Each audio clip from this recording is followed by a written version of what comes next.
Shalom saudara, salam sejahtera. Kebenaran hari ini berjudul Tipu Muslihat. Tipu Muslihat. Dalam percakapan antara Hawa dengan ular di Kejadian pasal 3, kita dapati ularlah yang terlebih dahulu memulai percakapan atau dialog itu dengan kalimat, "Tentulah Allah berfirman, semua pohon dalam taman ini jangan kamu makan buahnya, bukan?" Perkataan iblis ini terkesan bodoh dan konyol. Sangat mudah untuk membantahnya. Sebab tidak mungkin Allah melarang Adam dan Hawa makan semua buah yang ada di Taman Eden. Kalau tidak makan, bagaimana mau hidup? Perkataan setan yang terkesan bodoh itu menggoda Hawa untuk menjawabnya. Coba ya, renungkan, berbeda kalau iblis memulai percakapan dengan perkataan, "Kalau kamu makan buah pengetahuan tentang yang baik dan jahat, kamu tidak akan mati tetapi kamu akan menjadi seperti Allah." Seandainya berbicara itu, tentu saja Hawa akan segera menjauhi setan atau tidak terpancing untuk berdialog. Sekilas setan atau iblis seakan-akan menunjukkan ia bodoh dengan perkataan awal tersebut. Tetapi justru disinilah letak kecerdikannya, saudara. Melalui perkataan awal itu, iblis menarik perhatian Hawa untuk bisa diajak berdialog.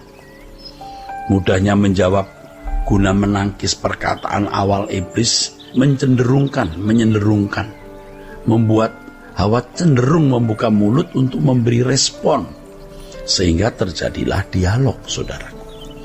Hawa memberikan jawaban atau respon terhadap perkataan awal iblis tersebut, seakan-akan Hawa mau meluruskan apa yang salah.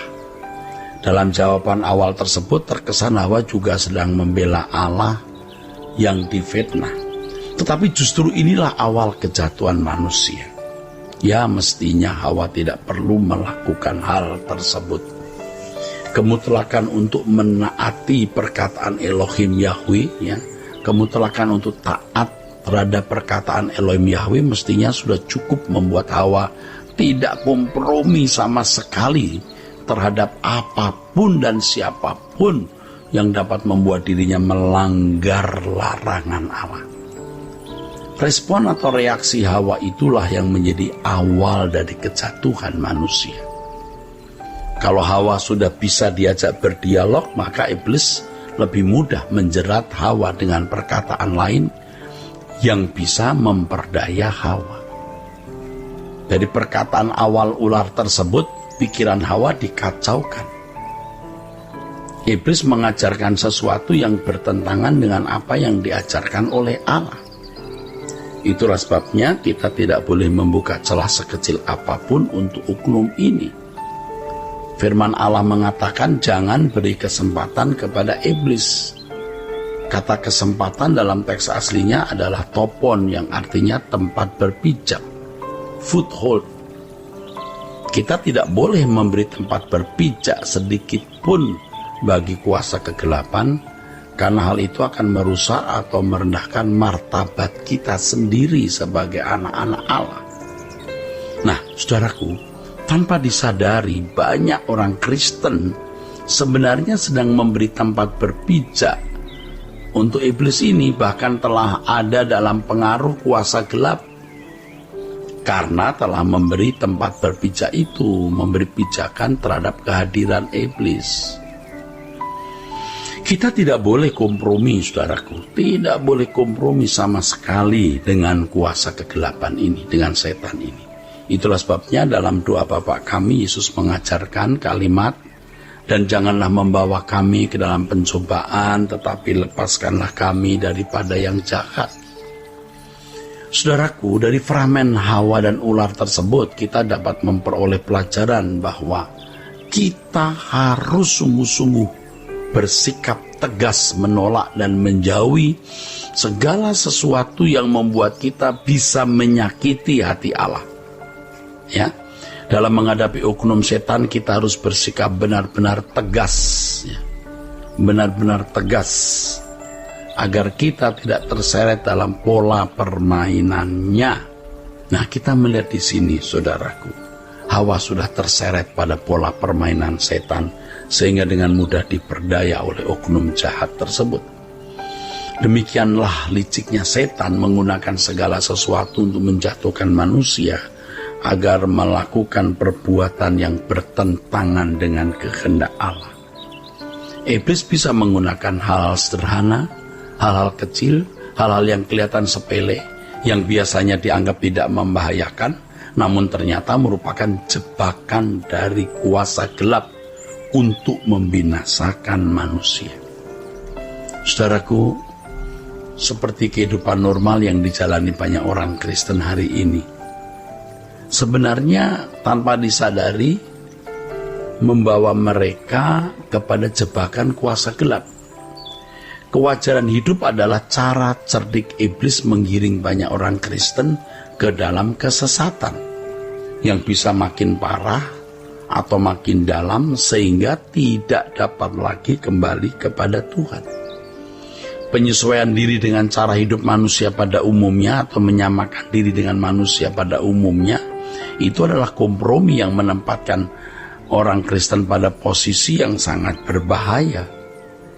Ya, memang orang-orang Kristen ini tidak melakukan kejahatan di mata manusia, tetapi mereka tidak berjalan sesuai dengan kebenaran Injil yang membawa mereka kepada maksud keselamatan itu, yaitu dikembalikannya manusia ke rancangan awal semula. Karena kekristenan sudah menjadi keberagamaan, bukan sebagai jalan hidup, maka kehidupan wajar seperti manusia lain dianggap sebagai standar normal hidup kekristenan. Tentu saja kehidupan kekristenan seperti ini jauh dari kehidupan Yesus yang harus diteladani. Beda dengan kehidupan Yesus yang mestinya kita kenakan. Saudaraku, pada dasarnya orang-orang Kristen yang tidak seperti Yesus itu tidak layak menyandang gelar Kristen, tidak layak mengenakan baju Kristen, sebab Kristen itu artinya seperti Kristus. Seperti Kristus dalam cara berpikir, ya, pola berpikir dan gaya hidupnya. Kalau kekristenan dipandang sekedar sebagai agama, wah, kekristenan berarti mengalami kemerosotan. Ini kekristenan yang telah mengalami devaluasi istilahnya. Sangat devaluatif, merosot. Seperti rupiah terhadap dolar, kira-kira begitu. Bagi mereka, kalau seseorang melakukan kegiatan keberagamaan Kristen, mereka sudah merasa telah memenuhi kehidupan Kristianinya secara benar. Waduh, ini penyimpangan, sebenarnya sesat ini. Hal ini menjadi kesesatan yang permanen dalam kehidupan banyak orang Kristen sejak gereja mengalami abad ke-8, sejak abad ke-5 kira-kira, saudaraku. Nah, menjelang kedatangan Tuhan Yesus Kristus, gereja harus dikembalikan kepada kekristenan yang sejati.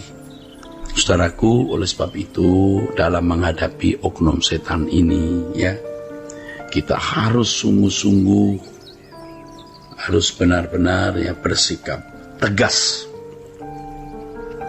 agar kita tidak terseret dalam pola permainannya dan tidak terjebak ke dalam jerat tipu muslihatnya. Ya, demikianlah saudaraku sekalian kebenaran pada hari ini. Kiranya kebenaran hari ini memberkati saudara-saudara sekalian. Sola Gracia.